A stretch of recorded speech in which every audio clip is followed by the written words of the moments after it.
आज हम पढ़ते हैं दो बैलों की कथा पाठ के प्रश्नोत्तर। तो आपकी पाठ्य पुस्तक में जो प्रश्नोत्तर दिए हैं उनको यहाँ देखते हैं। कहानी हम पिछले वीडियो में पढ़ चुके हैं। पहला प्रश्न देखिए, कांजी हौस में कैद पशुओं की हाजिरी क्यों ली जाती होगी। अभी जो कांजी हौस था, जहाँ पर कि जिन पशुओं का कोई वारिस नहीं होता था, मालिक नहीं होता था, उनको कांजी हौस में रख दिया जाता था और फिर उनकी हाजिरी ली जाती थी। जैसे अटेंडेंस ली जाती है आपके विद्यालयों में, उसी प्रकार से उनकी अटेंडेंस या उनकी हाजिरी ली जाती थी। तो क्यों ली जाती होगी?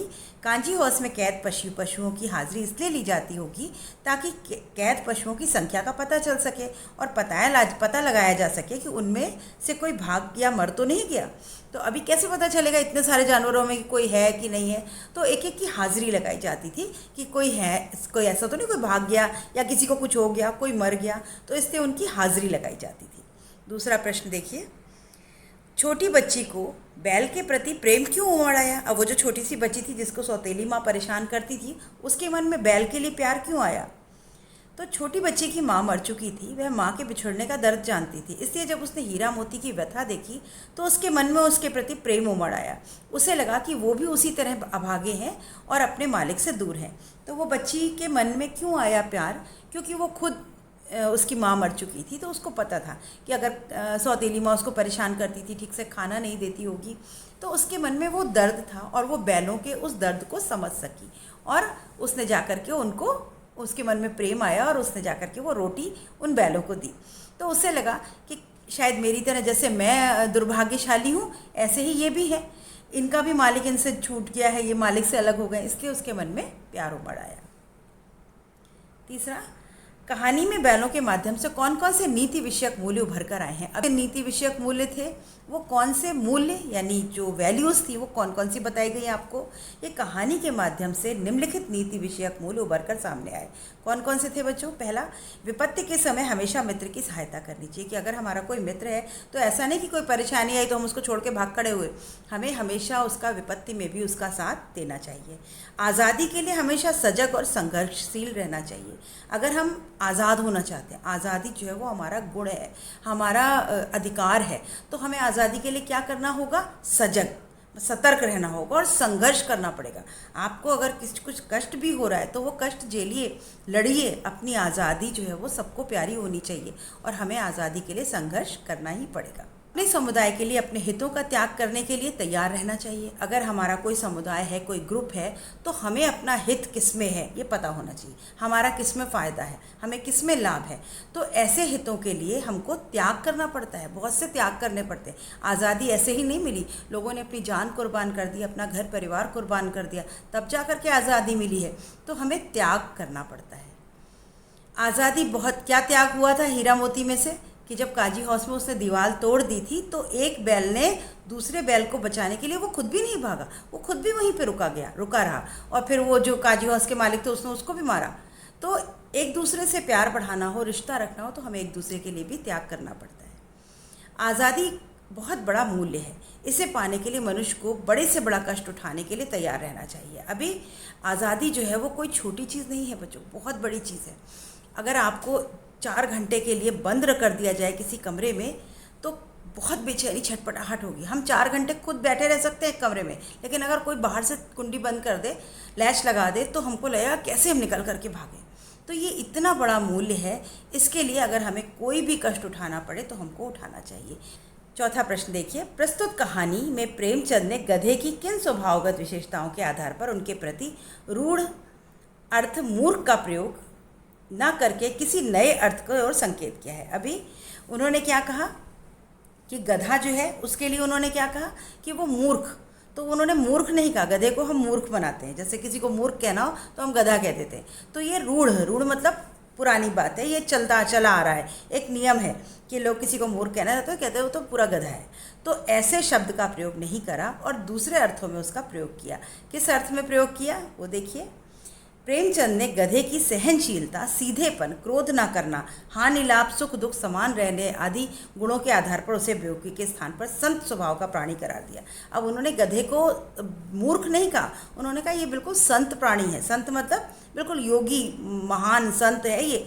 क्यों? क्योंकि इसमें क्या है, क्या क्या गुण है? सहनशील होता है, सीधा होता है, बहुत सीधा होता है, क्रोध नहीं करता, हानि लाभ जो है वो समान रूप से सह लेता है, और भी बहुत से ऐसे गुण हैं कि उसको बेवकूफ़ कहना ठीक नहीं होगा। उनको लगा कि इसको क्या कहना चाहिए, संत स्वभाव का आदमी है, जो बहुत अधिक सीधेपन के कारण गधे के समान नहीं समझा जाता। मतलब उसको हम क्या समझते हैं कि गधा है, गधा मतलब मूर्ख नहीं है, उसके अंदर सीधापन बहुत ज़्यादा है, इसीलिए लोग उसको मूर्ख कह लेते हैं। आज भी यही हाल है। आज की दुनिया कैसी है, जो बहुत सीधा इंसान होता है उसको लोग बेवकूफ़ बनाते हैं और उसको गधा समझते हैं। तो हमें सीधापन एक अच्छा गुण है, लेकिन ज़रूरत से ज़्यादा सीधापन वो खराब गुण है, वो गुण नहीं, वो अवगुण है। तो यहाँ पर उन्होंने गधे को सहनशील, सीधा बताया, मूर्ख नहीं बताया। अगला प्रश्न देखिए, किन घटनाओं से पता चलता है कि हीरा और मोती की गहरी दोस्ती थी? अभी हम बहुत सी घटनाएं थी कहानी में कि हमें पता चला हीरा मोती की बहुत अच्छी दोस्ती थी। देखिए कौन कौन से थी। पहला, दोनों एक दूसरे को चाट कर और सूंघ कर अपना प्रेम प्रकट करते थे। जब वो एक दूसरे को प्रेम प्रकट करना चाहते थे तो एक दूसरे को चाटते थे और सूंघते थे। दूसरा, जब ये दोनों बैल हल या गाड़ी में जोत दिए जाते तो दोनों ज़्यादा से ज़्यादा बोझ स्वयं झेलकर दूसरे को कम बोझ देने की चेष्टा करते।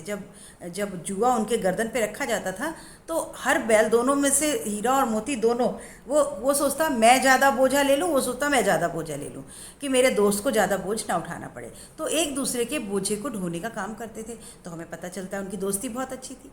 नाद में खली भूसा पड़ जाने के बाद दोनों साथ ही नाद में मुंह डालते और साथ ही बैठते। जैसे ही खाना दिया जाता वो एक साथ अपना मुंह उसमें डाल देते थे और एक साथ खाकर बैठ जाते थे। एक के मुंह हटा लेने पर दूसरा भी हटा लेता। अगर एक अपना मुंह उसमें से हटाता तो दूसरा भी अपना मुंह हटा लेता, फिर एक साथ दोनों उसमें मुंह डालते। तो दोनों की इतनी अच्छी दोस्ती थी, हमें इससे पता चलता है। जब कुछ लोगों ने खेत से पकड़कर ले जाने के लिए दोनों को घेर लिया तब हीरा निकल गया, परंतु मोती के पकड़े जाने पर वह बंधक बनने के लिए स्वयं ही लौट आया। एक बार वो भाग गया तो हीरा भाग चुका था, लेकिन मोती को लोगों ने पकड़ लिया तो हीरा वापस लौट आया कि अरे मेरा दोस्त तो वहीं रह गया। तो वो खुद भी चला आया बंधने के लिए और लोगों ने उसको दोनों को पकड़ लिया। तो इतनी अच्छी दोस्ती थी। कांजी हाउस की दीवार टूटने पर हीरा ने भागने से मना कर दिया, तो अवसर होने के बाद भी मोती उसे छोड़कर नहीं भागा। हीरा ने कहा कि भाई मैं तो बंधा हुआ हूँ, मैं नहीं जा पाऊँगा, तुम चले जाओ। तो मोती भी नहीं गया, बोला नहीं तुम नहीं जाओगे तो मैं भी नहीं छोड़कर जाऊँगा। तो इन 3-4 घटनाओं से हमें पता चलता है कि दोनों की बहुत अच्छी दोस्ती थी। तो आप ये सब 3-4 पॉइंट बना करके इसको लिख सकते हैं। लेकिन औरत जात पर सींग चलाना मना है, यह भूल जाते हो। हीरा के इस कथन के माध्यम से स्त्री के प्रति प्रेमचंद के दृष्टिकोण को स्पष्ट कीजिए। अभी एक जगह पर हीरा ने मोती से कहा था कि दोस्त, औरत जात पर सींग चलाना मना है, तुम भूल गए क्या? तो ये बात रखने से ही, इस कथन से हमें क्या पता चलता है कि प्रेमचंद जी क्या सोचते थे? तो इससे हमें ये पता चलता है कि प्रेमचंद जी क्या सोचते थे। हीरा के इस कथन से ये ज्ञात होता है कि समाज में स्त्रियों के साथ दुर्व्यवहार किया जाता था, उन्हें शारीरिक यातनाएं दी जाती थी। इसीलिए समाज में ये नियम बनाए जाते थे कि उन्हें पुरुष समाज शारीरिक दंड ना दे। पहले के समय में क्या था, लोग स्त्रियों को अपने पैर की जूती समझा करते थे। जब देखो तब उठाया, मार दिया, पीट दिया। घर में औरतों को पीट दिया जाता था, आदमी अपनी मर्दानगी दिखाते थे। तो ये नियम बनाया गया कि औरतों पर हाथ नहीं उठाना चाहिए। आपने रामायण में भी पढ़ा होगा कि स्त्री पर हाथ नहीं उठाया जाता। इसका ये बना ही इसीलिए क्योंकि लोग स्त्री को कमज़ोर समझते हैं और कमज़ोर समझ के उसको मारपीट करते हैं उसके साथ। तो हीरा और मोती भले इंसानों के प्रतीक हैं, इसलिए उनके कथन सभ्य समाज पर लागू होते हैं। असभ्य समाज में स्त्रियों की प्रताड़ना होती है। अभी हीरा मोती जो है वो यहाँ पर एक भले इंसानों का प्रतीक है, सिंबल है कि हीरा मोती ने ये बात कही। इसका मतलब जो अच्छे लोग होते हैं, सही सभ्य पुरुष होते हैं या पढ़े लिखे समझदार लोग जो होते हैं, वो स्त्री पर हाथ नहीं उठाते हैं। और जो असभ्य लोग होते हैं उनके यहाँ मारपीट होती है। आज हमारे घरों में भी बड़े लिखे लोगों के घरों में इस तरह से मारपीट नहीं होती, पर जो अनपढ़ गंवार लोग होते हैं उनके घर में रोज़ मारापीटी होती है। तो यहाँ पर हीरा मोती सभ्य समाज के प्रतीक हैं। अपने मालिक झूरी को छोड़कर कहीं और नहीं रहना चाहते हैं। इससे यह स्पष्ट है कि पशु भी स्नेह का भूखा होता है। प्रेम पाने से वे भी प्रेम व्यक्त करते हैं और क्रोध तथा अपमान पाकर वे भी असंतोष व्यक्त करते हैं। अभी यहाँ इस कहानी से क्या पता चला कि जूरी जो है उसके अपने दोनों को बैलों को बहुत प्यार करता था और हीरा मोती भी अपने मालिक को बहुत स्नेह करते थे कि वो अपने मालिक से अलग नहीं रहना चाहते थे। उसके लिए उन्होंने कितने प्रयत्न किए कि वो वापस अपने मालिक के पास लौट आए। और जब वो उनको प्यार करता था तो वो भी अपना प्यार व्यक्त करते थे, और जब उनको मारा जाता था, उनको गुस्सा किया जाता था तो उनको अपमान लगता था और उनको असंतोष होता था। वो भी अड़ जाते थे कि मुझे मारा है, मैं भी अब काम नहीं करूँगा। तो मनुष्य और पशु दोनों में भावनात्मक संबंध है, इमोशनल अटैचमेंट है, इमोशनल रिलेशन है, भावनात्मक इमोशनल। तो भावों से मनुष्य और पशु दोनों जुड़ जाते हैं। आपने घरों में भी देखा होगा, जो लोग कुत्ते पालते हैं वो कुत्ता कैसा होता है, मालिक से बहुत प्यार करता है। जितना हम कुत्तों को करते हैं कुत्ते हमें भी उतना ही प्यार करते हैं, हमारी रक्षा करते हैं, अपने लिए जान तक दे देते हैं कुत्ते अपने मालिक के लिए। 8वां प्रश्न देखिए, इतना तो हो ही गया कि 9-10 प्राणियों की जान बच गई, वे सब तो आशीर्वाद देंगे। मोती के इस कथन से के आलोक में उसकी विशेषताएं बताइए। अब जब काजी हौज की दीवार तोड़ दी तो जानवर वहाँ से भाग गए। तो मोती ने कहा कि चलो इतना तो हुआ कि 9-10 प्राणियों की जान बची, 9-10 जानवर तो बच गए, चलो वो सब लोग हमको आशीर्वाद देंगे। तो इस बात से इसमें क्या विशेषता नज़र आ रही है? मोती के इस कथन से उसकी निम्नलिखित विशेषताएं उभर कर सामने आती हैं। वह आशावादी है क्योंकि उसे अभी भी यह विश्वास है कि वह इस कैद से मुक्त हो जाएगा। अभी मोती ने कुछ लोगों को बचा दिया, कुछ जानवरों को, तो उसके मन में ये विश्वास था कि वो लोग जाकर के हमको आशीर्वाद देंगे, हमारे लिए भला सोचेंगे, तो हम भी यहाँ से मुक्त हो जाएंगे। वह स्वार्थी नहीं था, वो सोचता कि जब मैं नहीं निकल सकता तो इनको क्यों निकालूं। तो पर वो स्वार्थी नहीं था, उसने तोड़ी और सोचा चलो ये लोग तो निकले। स्वयं भागने के बजाय उसने अन्य जानवरों को सबसे पहले भागने का मौका दिया। अगर कोई स्वार्थी होता तो वो क्या करता, पहले हम भागेंगे, तुम फंसते हो तो फंसो। लेकिन उसने ऐसा नहीं किया, बाकी जानवरों को भागने का मौका दिया और खुद अपने दोस्त के लिए वापस लौट आया। आशा स्पष्ट कीजिए। कुछ पंक्तियां दी हैं, उनका अर्थ आपको समझाना है। आशा स्पष्ट करो मतलब अर्थ समझाओ। अवश्य ही उनमें कोई ऐसी गुप्त शक्ति थी जिससे जीवों में श्रेष्ठता का दावा करने वाला मनुष्य वंचित है। अभी जो जानवर थे उनमें जरूर कोई ऐसी गुप्त, जिसका कि पता ना हो, ऐसी शक्ति थी जिससे कि जीवों में श्रेष्ठता का दावा करने वाला मनुष्य वंचित है। मनुष्य क्या दावा करता है कि हम प्राणियों में सबसे उच्च कोटि के हैं। मनुष्य योनि जो हमको मिलती है बच्चों, ये हमको शरीर तब मिलता है जब हम बहुत अच्छे कर्म करे होते हैं हमने पिछले समय में। लेकिन मनुष्य अपने मनुष्य होने का बहुत अहंकार है उसको। वो सोचता है कि मैं सबसे जीवों में सबसे महत्वपूर्ण है, क्योंकि भगवान ने हमें बुद्धि दी है, बोलने के लिए वाणी दी है, हमको देख सकते हैं, सुन सकते हैं, समझ सकते हैं, मस्तिष्क है हमारे पास। लेकिन ऐसी कोई शक्ति थी जो उनमें थी और हम में नहीं। ऐसा क्या था, ये पता करना है। इसका उत्तर देखिए। हीरा और मोती बिना कोई वचन कहे एक दूसरे के मन की बात समझ जाते हैं। प्रायः वह एक दूसरे से स्नेह की बातें सोचते हैं। यद्यपि मनुष्य स्वयं को सब प्राणियों से श्रेष्ठ मानता है, किंतु उसमें भी ये शक्ति नहीं होती। अभी मनुष्य जो है वो हम एक दूसरे की बात को समझते नहीं हैं। बिना बात करे हम नहीं समझ पाते कि वो हमारे बारे में क्या सोच रहा है, जबकि हमारे पास इतनी बुद्धि है कि हमें बिना बोले समझ जाना चाहिए कि इस समय हमारी माँ क्या चाहती है, हमारे पिता क्या चाहते हैं, हमारा मित्र क्या चाहता है। और हीरा मोती जानवर होते हुए भी एक दूसरे को समझ जाते थे, उनकी बात समझ लेते थे।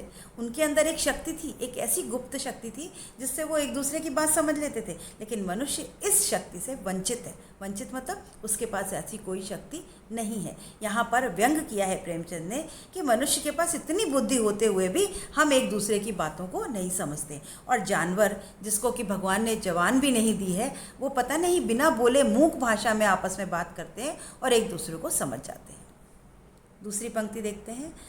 उस एक रोटी से उनकी भूख तो क्या शांत होती, पर दोनों के हृदय को मानो भोजन मिल गया। अभी वो जो छोटी सी बच्ची थी वो एक रोटी लेकर आई कि बेचारे ये भूखे हैं, उसने अपनी रोटी उनको दी। तो अब वो एक रोटी से बेचारे 2 बैलों का क्या भला होता, लेकिन उनके मन की भूख शांत हो गई। मन उनका खुश हो गया कि चलो एक बच्ची ने हमारी इच्छा तो रखी, हमारा ध्यान तो रखा। हीरा और मोती गया के घर बंधे हुए थे। गया ने उनके साथ अपमानपूर्ण व्यवहार किया, इसीलिए वे शुद्ध थे। शुद्ध मतलब गुस्सा थे, परेशान थे, दुखी थे। परंतु तभी एक नन्ही लड़की ने आकर उन्हें एक रोटी ला दी। उस रोटी से उनका पेट तो नहीं भर सकता था, परंतु उसे खाकर उनका हृदय जरूर तृप्त हो गया।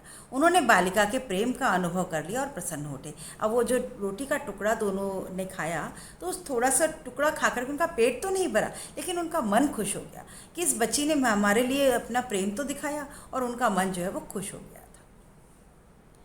प्रश्न 10 देखिए। गया ने हीरा मोती को दोनों बार सूखा भूसा खाने के लिए दिया, क्योंकि अब उसने क्यों दिया था, इस यहाँ पर 4 ऑप्शन है, आपको ढूंढना है। गया पराये बैलों पर अधिक खर्च नहीं करना चाहता था, गरीबी के कारण खली आदि खरीदना उसके बस की बात नहीं थी, वह हीरा मोती के व्यवहार से बहुत दुखी था, उसे खली आदि सामग्री की जानकारी नहीं थी। अब इसमें से क्या होगा, क्योंकि हीरा मोती भाग गए थे उसका छोड़ करके, तुड़वा करके, रस्सी तोड़ करके, तो वो दुखी था। उसने सोचा ये हम मुझे छोड़कर गए तो इन्होंने मेरी मदद नहीं करी, ये बैल मेरा काम नहीं कर रहा है, तो वो दुखी था और उसने उनको सूखा हुआ चारा दिया। तो इसका उत्तर है वह हीरा मोती के व्यवहार से दुखी था। अभी बच्चों एक रचना और अभिव्यक्ति आपके पाठ में है। हीरा और मोती ने शोषण के खिलाफ आवाज़ उठाई, लेकिन उसके लिए प्रताड़ना भी सही। हीरा मोती की इस प्रतिक्रिया पर तर्क सहित अपने विचार प्रकट करें। अभी हीरा मोती ने अपने शोषण, जो उनके साथ गलत व्यवहार हो रहा था, उसके खिलाफ आवाज़ उठाई, संघर्ष किया, और प्रताड़ना भी सही, मारपीट भी झेली।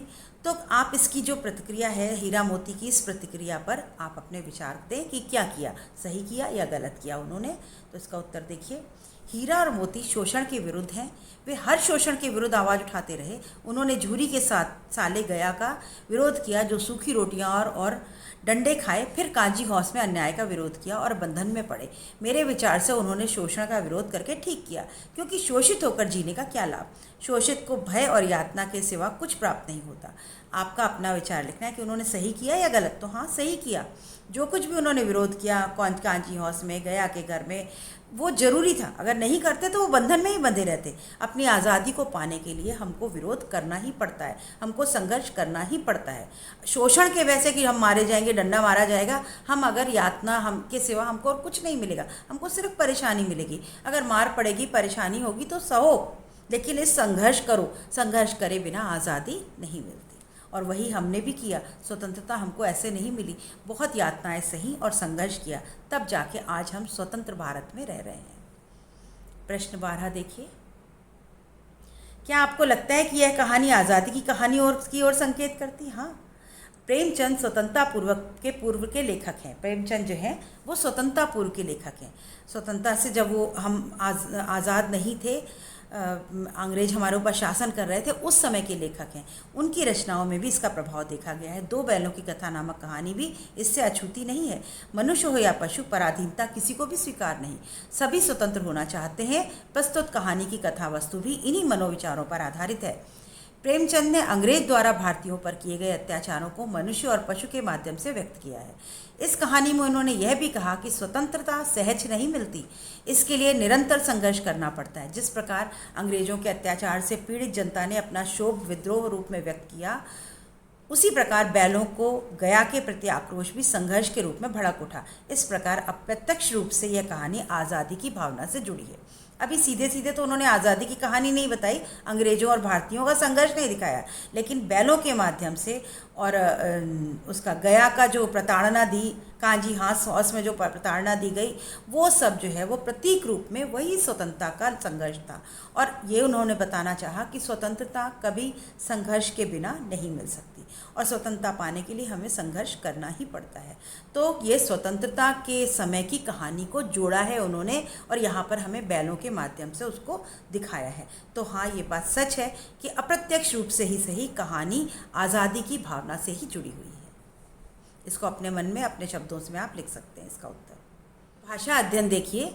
भाषा अध्ययन में आपका एक क्वेश्चन है, एक प्रश्न है निपात पर, और दूसरा प्रश्न है आपका रचना के आधार पर वाक्य के भेद।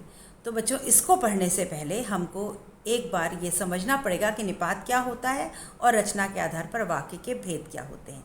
तो यहाँ इन दोनों प्रश्नों को हम यहीं छोड़ते हैं, इनके लिए एक अलग वीडियो में बनाऊंगी जिसमें आपको ये समझाऊंगी।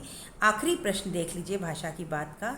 कहानी में जगह जगह मुहावरों का प्रयोग हुआ है, कोई 5 मुहावरे छाँट कर उनका वाक्य प्रयोग करिए। अब यहाँ पर जो मुहावरे हैं उनको देखना है और उनका वाक्य प्रयोग करना है। पहला है हिम्मत हारना। हिम्मत हार जाना मतलब निराश हो जाना। तो इसका आपको वाक्य बनाना। जब हम वाक्य बनाते हैं तो हम अर्थ का वाक्य नहीं बनाते, जो शब्द मुहावरा होता है उसको वाक्य में प्रयोग करते हैं। तो वाक्य देखिए, इस असफलता के बाद राहुल हिम्मत हार गया। अभी कोई बच्चा फेल हो गया, कुछ असफलता मिल गई तो उसने हिम्मत हार दी, मतलब निराश हो गया। तो राहुल इस असफलता के बाद हिम्मत हार गया। आप कोई भी वाक्य बना सकते हैं। टकटकी लगाना मतलब एक टक आँख से देखते रहना, निरंतर देखते रहना। वह दरवाजे पर टकटकी लगाए देखता रहा। अभी किसी का इंतज़ार करना हो तो हम बराबर उधर की तरफ देखते रहते हैं, तो उसको कहते हैं टकटकी लगा कर देखना। तो दरवाजे पर वो टकटकी लगा कर देख रहा था। जैसे आप स्कूल से जब घर आते हैं तो माँ जो है वो टकटकी लगा कर दरवाजे की तरफ देखती रहती कि मेरा बच्चा आने वाला होगा। तीसरा, जान से हाथ धोना। हाथ धोना, जान से हाथ धोना मतलब मर जाना, जान चली जाना। तो यह काम बहुत खतरनाक है। थोड़ी सी गलती हो जाने पर भी जान से हाथ धोना पड़ सकता है। अभी कोई खतरनाक काम अगर कोई कर रहा हो तो उसको हम क्या कहेंगे कि अगर तुमने ये काम किया और बहुत खतरनाक है, देखो अगर तुमने ज़रा भी गलती हुई तो जान से हाथ धोगे। जैसे छोटी उम्र के बच्चे जो हैं वो मोटरसाइकिल चलाने लग जाएं और ज़रा सी कोई चोट लग जाए, ज़रा सी कोई गलती हो जाए तो क्या होगा, जान से हाथ धोना पड़ेगा, मर जाएंगे। तो ये खतरनाक काम है, ये जान से धोना, हाथ धोना, इसका वाक्य है। अगला है, ईंट का जवाब पत्थर से देना। किसी ने ईंट फेंकी तो हमने बड़ा सा पत्थर उठा के फेंका, मतलब कड़ी प्रतिक्रिया। जैसा आप करोगे वैसी ही हम आपको प्रतिक्रिया देंगे। तो पलट करके उतने ही जोर का जवाब देना। ईंट का जवाब पत्थर से देना। वाक्य देखिए, युद्ध के मैदान में भारतीय सैनिकों ने दुश्मन को ईंट का जवाब पत्थर से दिया। जब युद्ध होता है तो कोई अगर एक तीर मारता है तो यहाँ से 2 तीर जाने चाहिए, तभी युद्ध बराबर का होगा। तो ईंट का जवाब पत्थर से देना, कड़ी प्रतिक्रिया देना। दांतों पसीना आना।